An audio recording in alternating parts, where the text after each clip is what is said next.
Et les pommes de terre, Louis de Funès, on faisait un soufflé dans le film Le Grand Restaurant. Nous, au 13h, on se souvient de l'acteur roi des comiques en Loire-Atlantique. Des célébrités qui font la renommée d'un village, le Cellier, lui doit beaucoup. Et les habitants ne l'ont pas oublié. Ils ont raconté leurs anecdotes avec le champion des grimaces, à Nicolas S, Sébastien Guerche et Kylian Moreau. C'est un château digne de la folie des grandeurs. Le château de Clermont au Cellier, une bâtisse immense à l'image de Louis de Funès, hors norme. Louis de Funès l'a acheté en 1967 suite à son grand succès dans la Grande Vadrouille. Il a pu l'acheter au prix de 830 000 francs. Aloïs connaît par cœur tous les films de l'acteur. C'est en 1975 que l'inimitable Rabbi Jacob s'installe ici définitivement. Il aimait cultiver ses roses, aller au jardin. Voilà, c'était vraiment son havre de paix et c'est là qu'il se sentait le mieux. Foutez-moi le camp. Foutez-moi le camp, je te tape. Car le gendarme de Saint-Tropez ne pourchassait pas que les nudistes. C'était un jardinier passionné et il adorait les roses. Marie-Madeleine se rendait souvent au château. Elle est un peu floue la photo. Oui. Je croyais que c'était mes lunettes. Infirmière, elle prenait soin de Louis et de sa femme. Il aimait bien qu'on lui foute la paix, quoi. Excusez-moi, mais je l'ai entendu le dire. Elle se souvient de ce Gripsou assoiffé d'or.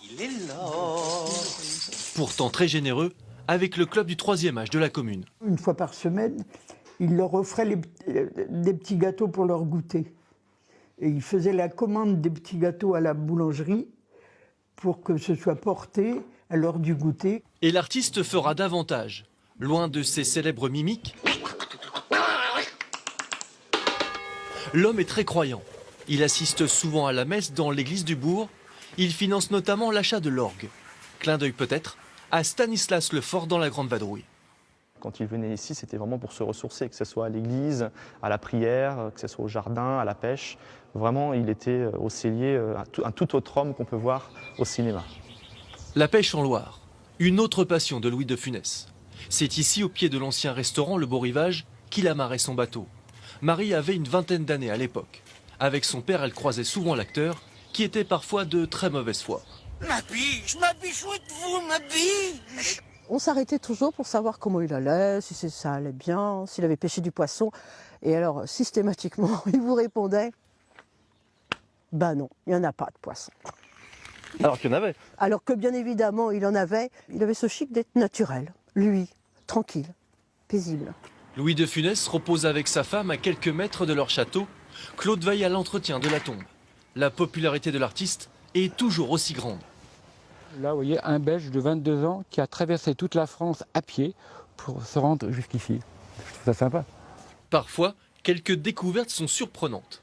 J'ai vu quelque chose de très blanc sur la tombe et en fait c'était une bouteille.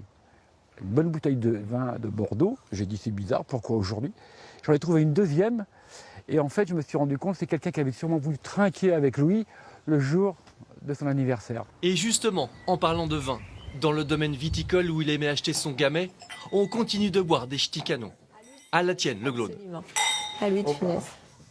À de Funès.